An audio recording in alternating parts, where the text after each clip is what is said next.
这般情形让李长寿十分的怀念，跟万凌云长老一同的行动体验。悄悄地抵达了那处花楼地下，两个人开始仔细地向上探查，很快就锁定了7股妖气的源头。竟然有2名真仙境大妖！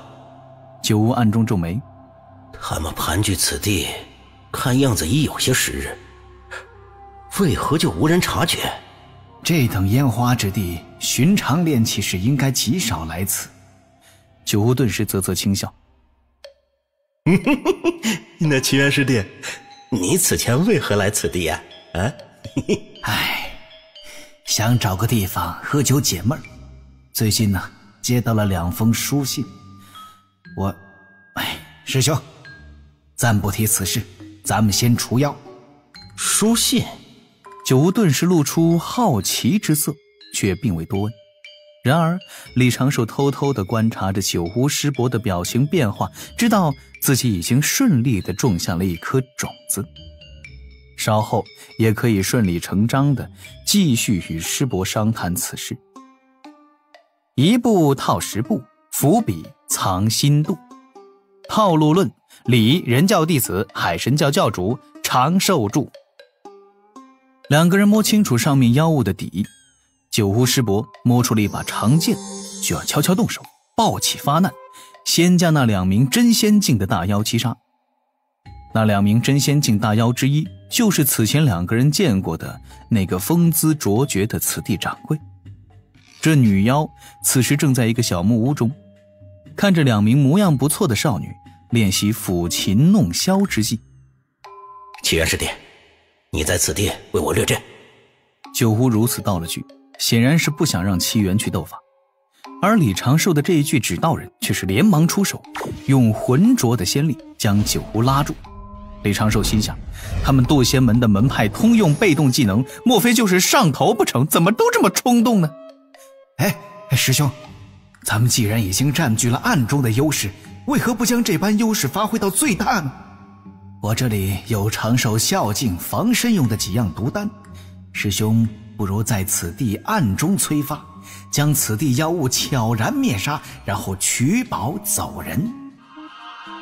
言说中，李长寿拿出了2瓶万凌云长老所赠的迷药毒丹，还特意解释了一下这毒丹如何用。在地下黑暗狭窄的岩层中，九乌此刻看奇缘的目光略微有那么一丢丢的怀疑。九乌笑道：果然是这般。李长寿暗自皱眉，还以为九乌师伯看出了自己什么破绽，怎料九乌嘿嘿一笑，却道了句：我还道长寿师侄那么机灵是天生如此，没想到竟是被调教的。真人不露相啊，奇缘师弟。世道艰难，法力微浅，不得不小心一些呀。是。当下九乌暗自动手，小心控制着迷药的剂量，一缕缕放出去，很快就将这座大花楼前院后院总共200-300道身影齐齐放倒。虽然大部分人本来就在熟睡，李长寿还在一旁叮嘱，这般迷药凡人沾染太多也会非死即伤。此地的女子也都算是苦命人，师兄出手迷掉这些在此地吸食凡人精气的妖物就算了。看不出奇缘师弟还是如此怜香惜玉。忌惮业障罢了。师弟放心。九呼笑了笑，继续催发药性。那名拿着烟杆的花楼掌柜此时也是禁不住抬手扶了一下额头，向后退了2步，缓缓靠在圈椅中。玉制的烟杆落在地上，他彻底迷醉了过去，睡态也是有些挠人心神。当下不用李长寿提醒，九呼开始细细的搜查。总体来说，九呼比万凌云长老还是要谨慎一些的。不仔细搜查还不要紧，这一仔细搜查，两个人也都是齐齐开了眼了。昨夜灯火阑珊处，得见玉人多倩影，而今白日褪妆色，却多沧桑岁月容。这些凡人女子倒也算好的，也就是少了胭脂水粉、朦胧烛光，面容看起来稍微有些变化。那5个此地的花魁，5只修为在原仙境上下的妖族，此刻被迷昏，显露出原形。3只是飞禽类的精怪，还有2只是白狐精。九呼摇头一叹：哎呀，那些凡人如何下得去口啊？哎，被表象迷惑了双眼罢了。李长寿如此道了句，却在监察着附近数百里的风吹草动。九呼果断出手，用天仙毒悄然将这5名小妖仙灭杀。他们在此地凭花楼遮掩，平日里依靠吸纳凡人男子阳气修行，浑身妖力斑驳不纯，此刻完全无法抵御毒丹毒性，瞬间魂飞魄散。他们靠着花楼修行的办法其实颇为高明，他们接客众多，平日里也不是仅仅找一个凡人，不会索取凡人的性命。就如昨日里被赶出去的那个夏公子，阳气和家财差不多一起没了，小命确实是没丢，只是寿元无多了。养了几只小妖，竟然还有功德。九呼轻声嘀咕了一句，随之继续出手。这一次他要对付的就是那2头真仙的妖物了。其中一条蜈蚣精当场蹬腿，但那名一直没能现出本体的花楼掌柜，身周出现了一团淡金色的光芒。那光芒凝成了一只雪白狐狸的模样，背后生有6尾，抵抗着周围那一缕缕无形无色的毒素。九乌眉头一皱，就要继续加大用毒。李长寿突然道了句：师兄，收回毒，这个妖物不能就这么简单的解决了。九乌虽然有些莫名其妙，但还是及时收手。他也察觉到了，那团淡金色的光芒并不简单，其上散发着少许功德之力。2个人此前察觉的功德清气，似乎并非是什么宝物，而是这花楼掌柜本身的功德，又或者那宝物就在这个花楼掌柜的身上。这矮道人也十分小心，先将那周遭毒素收回，用仙力困缚，小心翼翼地收回手中的瓷瓶中，再将瓷瓶放入一只废弃的储物法器中，这才是微微松了一口气。九乌皱眉：齐元师弟，你说这是怎么回事啊？这妖族莫非又开花楼又做善事，竟然积累了这么多功德？哎呀，师兄，你可有收束活人的法宝？这个倒是没备着。啊，无妨，我带着了。啊，你带着？师弟，你到底是出来做甚的？又是收人的法宝，又是毒丹迷药。唉，无奈只是拙仙，正面斗法自然是不指望了。理解，理解。九呼面露惨色，却是自觉不该说这些，戳到了七元师弟的痛处。李长寿拿出那只收过师傅的灵兽兽皮袋，叮嘱道：给这头妖物多下一点迷药，我们稍后想办法处置掉。师兄，你先带着妖物暂时离开此地，就去东海的边缘，我且在这里布置一番，免得被人识破。善。九乌很快就钻出地面，径直用灵兽袋将那个风情万种的老板娘装好，随后便冲天而起，朝着东海迅速飞去。九乌刚走，这座花楼就被一座隔绝阵法笼罩，地面又钻出了几道身形，自然都是原版指道人所画。李长寿故意支开九乌，就是为了不暴露这些。又在此地细致地搜查了几遍，将几头妖物的尸体迅速运到了一处偏僻后院。几只指道人行动迅速且高效，诵经念咒，敲梆摇铃，摄魂诸起，残魂收束，而后唢呐一响，妖声白扬，哭丧声起，黄纸孤魂。不多时，此地只剩下少许灰烬。此前扬灰大多都是在深山老林之中，在这风景雅致、人文气息浓郁的花楼也是头一遭。李长寿顶着自家师傅的容貌，震了震衣袖，面前这一堆灰烬顿时四处飞散，化作了此地花泥。啊，手感是挺不一样的。既然来人族之地为恶，有这一遭劫难，也是你们命有所得。言罢，李长寿收起纸人于此地阵法，在空气中留下了少许醒酒的丹粉，将此地凡人的昏睡化作浅睡。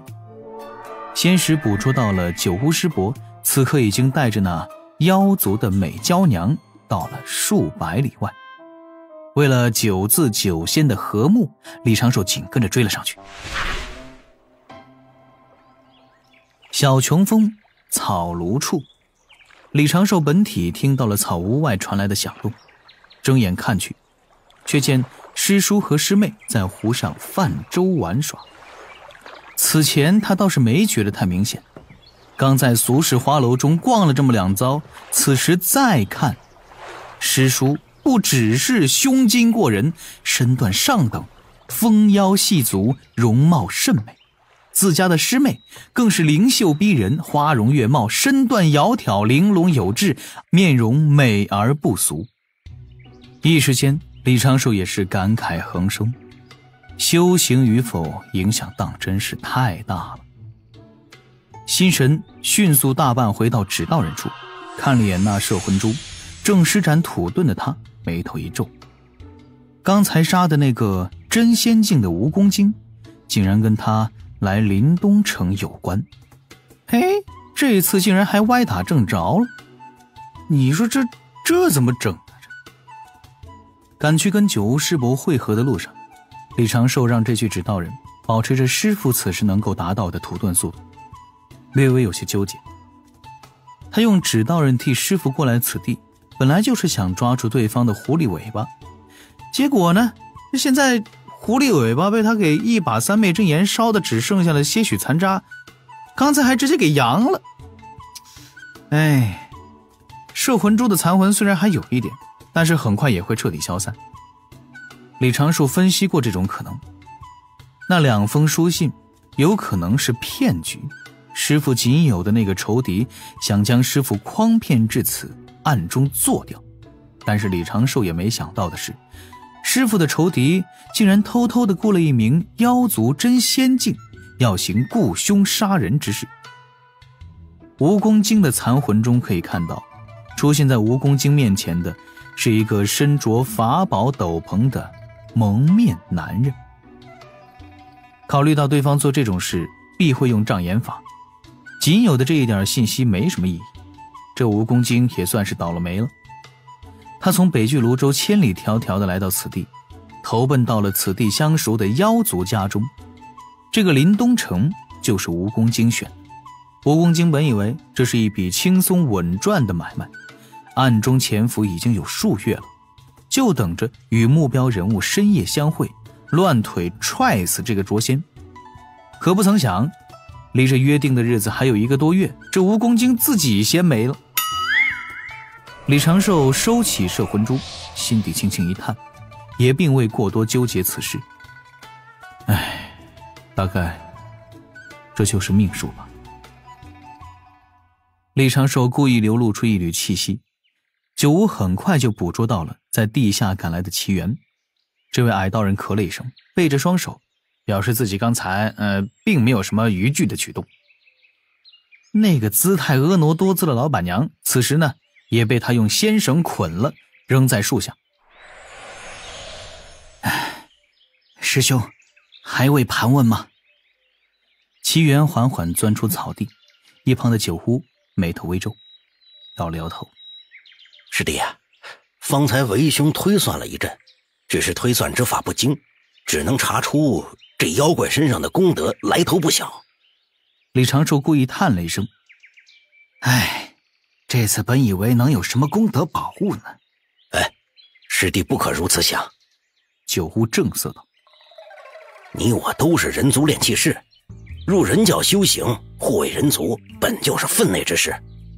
若是放任这群妖物在那花楼为祸，不知道有多少凡人会家破人亡，妻离子散，有多少凡人男子被他们吸走阳气，折损寿元。李长寿在旁边摇头，师伯的觉悟倒是相当不错呀。这妖也是为恶，虽有功德护体，但咱们也不能不管。且等他醒了，咱们盘问少许，便动手。九呼做了一个抹脖子的手势，一旁齐元竖起一个大拇指，含笑称善。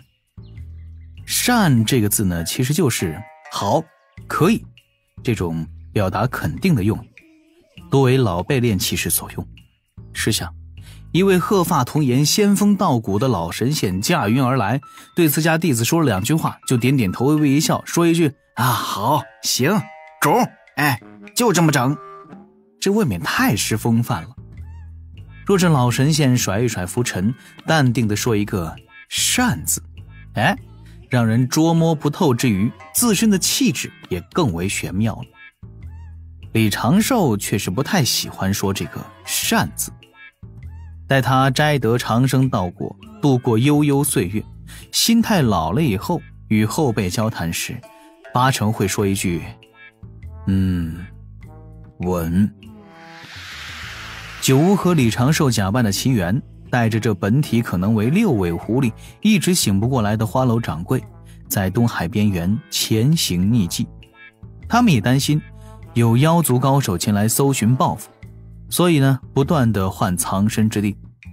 杀有功德在身的生灵，自然是要招来业障的，但是这妖女又在俗世为恶，不杀有失他们渡仙门的原则。